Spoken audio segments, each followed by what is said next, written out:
こんにちは。シンプルブリューライフの早川です。この動画では発酵食などの食に関する知識やシンプルで快適なライフスタイルを実現するための方法などについてお伝えしています。シンプルかつ快適な生活を送るためにですね、私が実践していることっていうのを、いろいろとお伝えしているんですけれども、過去の動画なんかはですね、この動画、タイトルのところをクリックしていただくと詳細を見ることができますので、もしよければ、チャンネル登録もしておいてください。というわけで今回はですね、シャボン玉石鹸についてちょっと熱く語ろうかと思います。我が家ではですね、かれこれもう何年も前から家中の結構、いろんなありとあらゆる洗剤系のものにですね、固形石鹸を使っています。シャンプーとかボディーソープとか手洗いとかですね、そういったものはだいたいほとんど全て同じ石鹸を使っているんですね。で、同じ石鹸を2種類使っておりまして、で1種類がこの、1つ目がですね、このシャボン玉石鹸の台所用というやつですね。でもう一個は普通によく薬局とかで目にするこのシャボン玉石鹸の普通のやつですね。台所用じゃない普通のやつ、この2つを使っています。それ以外の洗剤っていうのはほぼほぼなくてですね、大体がこのシャボン玉石鹸の固形石鹸を使っています。固形石鹸なので当然そのいい香りもしないですし、髪の毛もそれで洗うと特にそのサラサラになったりとかすることもないですし、なんで髪の毛とかからよくすごいいい香りがする女の人とか、結構いますけど、そういうですね、ことは全くなくてですね、全く色気がない、石鹸ライフを送っているわけなんですけども、これ慣れるとですね、すっごい便利で簡単でかつコスパも良くて、でお肌にも環境にも優しいというですね、すごくおすすめなんですね。その固形石鹸ライフというものを送っております。そんな私がですね、以前シャボン玉石鹸、これですよね、このシャボン玉石鹸というものを作っている企業、シャボン玉石鹸っていう名前の会社なんですけれども、皆さんよくご存知の会社だと思うんですけれども、そのシャボン玉石鹸っていう、企業がですね、ちょっとお話し会みたいなのを、全国でやられていまして、でそこにちょっと参加してきた時のお話をしようかなというふうに思います。で、シャボン玉石鹸というとすごく有名な企業なので、石鹸ユーザーじゃなくても一度は聞いたことのある、企業だと思います。で、本社が北九州市にありまして、で現在の社長はですね、結構お若い方のようですね。でそのシャボン玉石鹸のですねホームページを見るとですね、いろいろ書いてあるわけなんですけれども、一番最初に目に飛び込んでくる、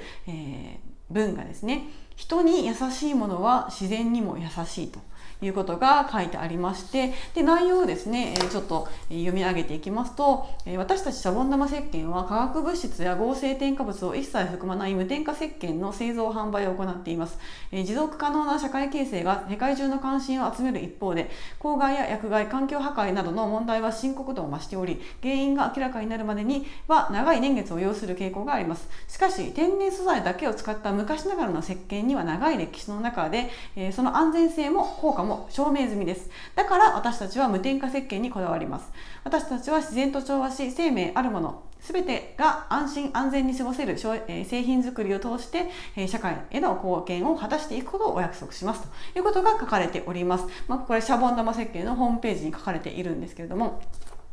でかつですね、企業理念が、健康な体ときれいな水を守るというものなんですね。はい、ということで私の中でもですね、シャボン玉石鹸さんってなんとなく自然派のものを作っているんだろうなっていうぐらいな認識は昔からあったんですけども、その勉強会に参加したことによって、本当にですね理念があってこだわっていいものを作っている企業なんだなっていうことを初めて知ったわけなんですね。お話し会も全国でやられてますし、企業のホームページを見ていただくとですね、歴史とか書いてあって、って本当にこだわっているってことが書かれていますので、気になる方はですねぜひ読んでいただきたいな、見ていただきたいなというふうに思います。もう本当に金儲け主義で、実際はその人間にとって害があるものだったりするのに、売れるからみたいな理由で売っているっていう企業とは違って、本当に人のためになる、環境にいいもの、人間にいいものっていうのを作っている、そういうことを考えてものづくりをされている会社なんだなと、結構素敵なですね企業なんだなということが、わかるかと思います。でそんなシャボン玉石鹸さんのですねお話し会の内容なんですけれども、どういう内容かというと、まずはこの石鹸ってどういうものなのかということをですね、詳しく説明していただきました。まずはその界面活性剤の話なんですけれども、界面活性剤って聞いたことあると思います。要は汚れを落としてくれる成分というか、汚れを落とす性質のある、ものですよね。その界面活性剤とは何か、どんなものかといったところなんですけれども、界面活性剤って何かというと、気体、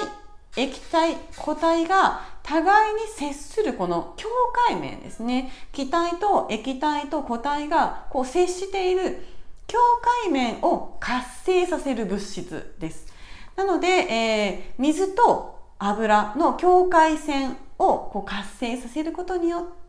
て、その水と油をなじませて汚れを落とすという働きをするものなんですね。それが界面活性剤と言われるものです。で、石鹸っていうのはですね界面活性剤なんですけども、合成洗剤に使われている合成界面活性剤っていうのとは違いがあるんですね。界面活性剤は界面活性剤でも合成のものと天然のものがあるということですね。はい。で、この界面活性剤っていう言葉自体を聞くとちょっとそれ自体が体に悪いものなのかなっていうふうに思うかもしれないんですけれども、体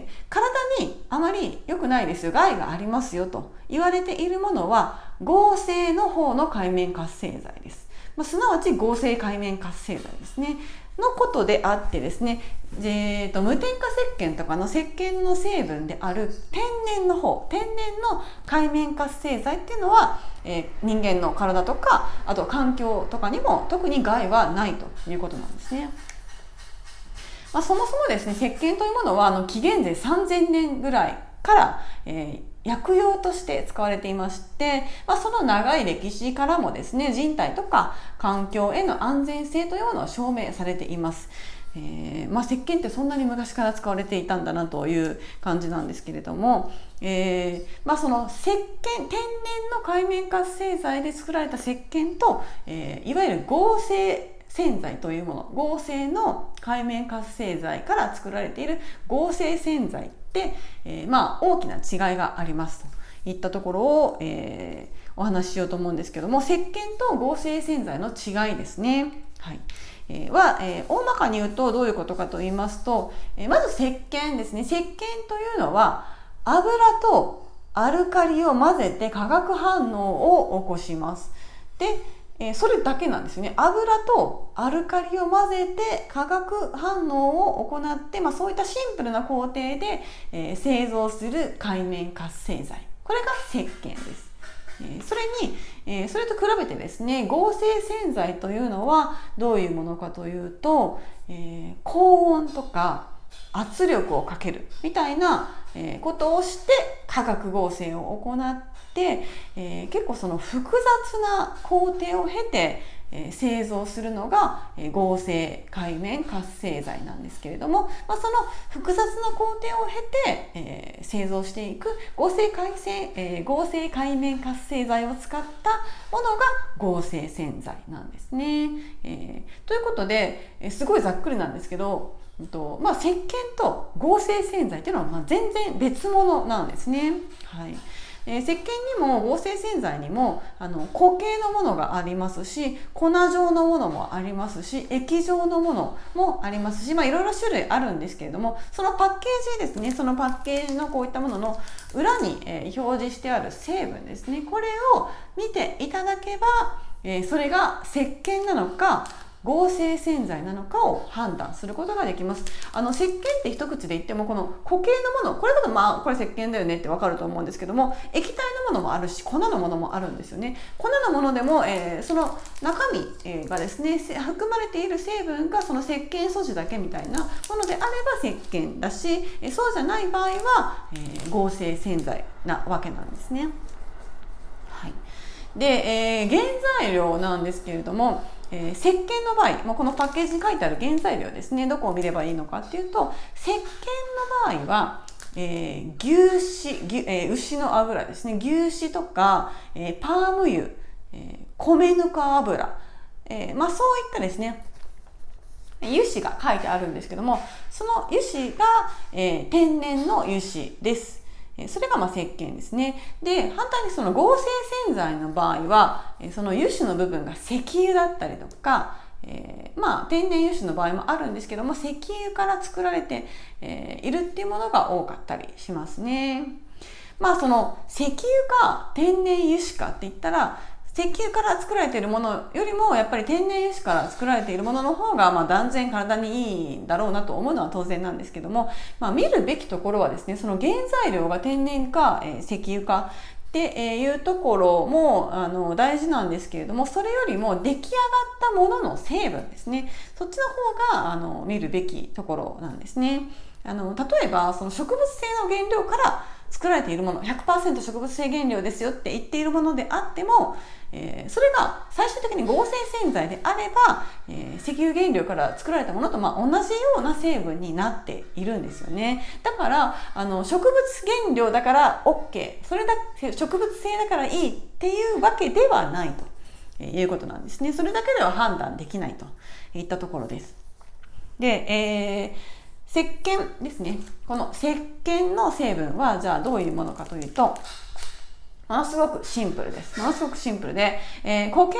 石鹸であれば、書いてある成分としては、石鹸素地と書いてあります。石鹸の、素地っていうのは元の字、素の字ですね。地面の字、石鹸素地というものですね。もしくは脂肪酸ナトリウムという名前で書いてあります。これを見るとですね、この石鹸はこの脂肪酸ナトリウムって書いてありますね。見えますかね。はい。脂肪酸ナトリウムって書いてあるか、もしくは石鹸素地と書いてあります。で、液体石鹸であればですね、それが仮石鹸素地というものになっています。で、脂肪酸ナトリウムの場合は脂肪酸カリウムと書いてあります。その2種類のみなんですね。固形石鹸であれば脂肪酸ナトリウムまたは石鹸素地、液体石鹸であれば脂肪酸カリウムもしくは仮石鹸素地という表記ですね。その2種類のみなんです。はい。しかしですね、石鹸の場合はそのシンプルな、原材料なのですごくわかりやすいんですけれども、それが合成洗剤になるとどういう、原材料が書かれているかと言いますと、合成洗剤はですね、例えば、直鎖アルキルベンゼンスルフォル酸ナトリウムとか、アルキルエーテル硫酸とか、エステルナトリウムとか、ラウレス硫酸ナトリウムとかですね、ポリオキシエチレンアルキルエーテルラウリル硫酸ナトリウムなどなどなどなどですね、もうめちゃくちゃ噛んじゃうようななんか横文字の羅列みたいな、カタカナの羅列みたいな、もういかにもっていう化学物質ですっていうのが、入ってます。今言ったやつが結構代表的なものなんですけども、それ以外にも約2000種類ぐらいそういった物質があるということなんですね。なので合成洗剤はそのパッケージのその原材料の欄を見ていただくだけでも、なんかもう見た目からしてもういかにもこの有害そうだなっていうイメージのこのカタカナので書かれた、化学物質のオンパレードなわけなんですね。それが一つ一つがどれがどんな風に人体とか環境に影響があるのかっていうのは詳しくはわからないんですけれども、例えば有名なところで言うとラウリル硫酸ナトリウム、これ有名ですよね。結構聞いたことがある方も多いかもしれないんですけども、ラウリル硫酸ナトリウムっていうのは有害物質として有名です。歯磨き粉とかにこれ結構よく入ってますね。はい。なので歯磨き粉とかもよくよくこう裏を見てみると結構有害そうな物質がいっぱい入っているので、選ぶ際には注意していただきたいなと思うんですけれども、そのパッケージの裏を見てですね、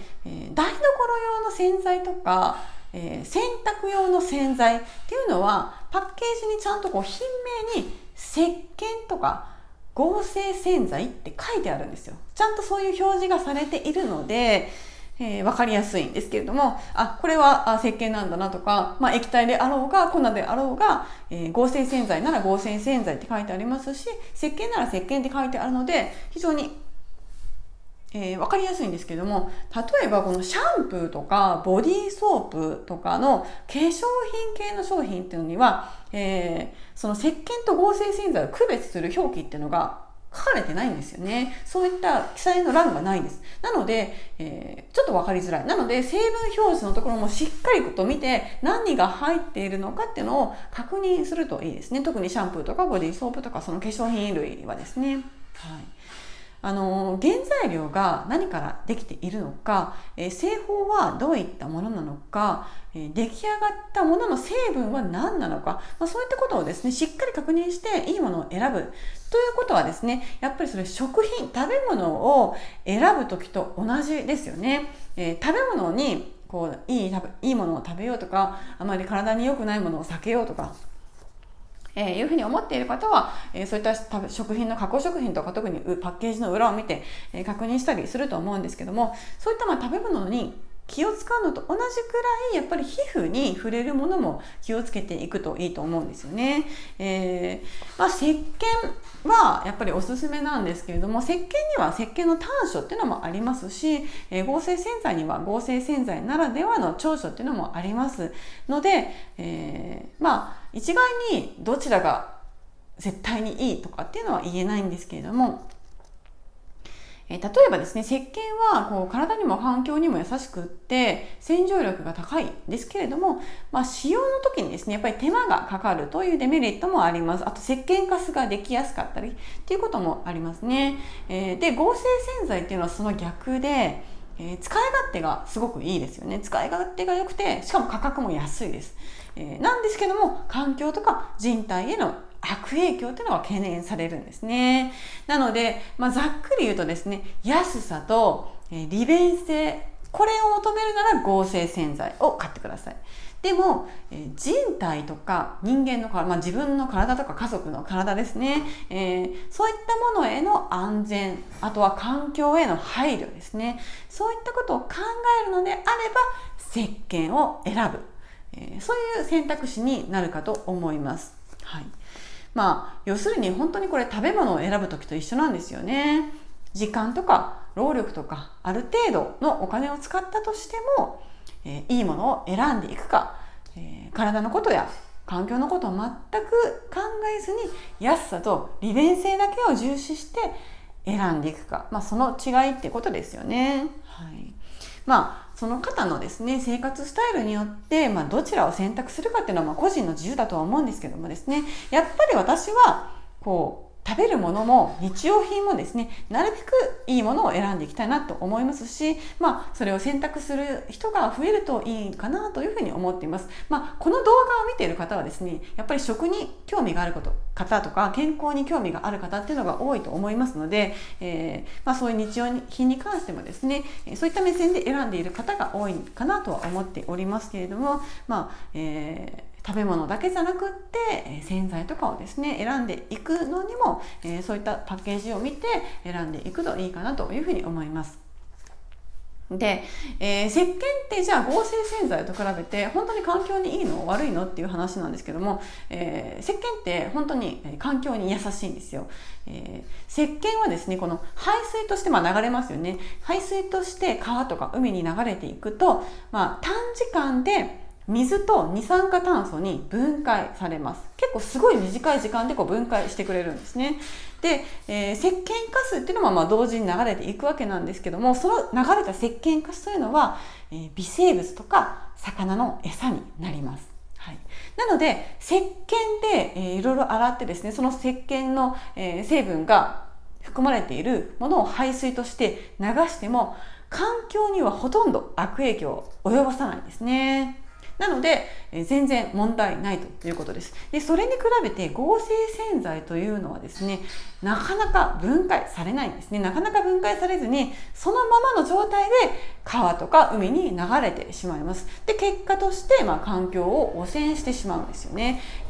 普段なかなか意識する機会ってないかもしれないんですけども、合成洗剤、いわゆる洗濯洗剤とか食器を洗う洗剤とかシャンプーとかリンスとかボディーソープとか、そういったものって大体が合成洗剤なので、それを使ってジャーッと排水にね、毎日垂れ流していると思うんですけども、それがもう環境を汚す原因になっているんですよ。川とか海を汚くしてしまう原因になっているということなんですね。よくよく考えてみるとですね、というか石鹸を使うという生活を始めてみると、でたまに合成洗剤を使うとですね、合成洗剤ってすごいなって思うんですよ。それ何がすごいかというと、合成洗剤はもう異常なぐらい洗浄力が長持ちしますよね。ほんの一滴二滴、そういうのが売りなんだと思うんですけども、ほんの一滴二滴の液体洗剤をこのスポンジに垂らすだけで、かなりの数の食器を洗ってもまだまだちょっと水をですね足したりすればまだまだどんどん泡が立って、めちゃくちゃ泡立ちとか洗浄力が持続しますよね。それってすごいなって思うんですけど、そのコスパもいいですし、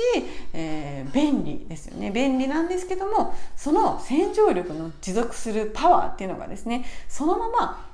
排水溝から流れていくわけなんですよ。そうするとそれが川や水、海にですね、その洗浄力が持続するっていうのが流れていくって思うと、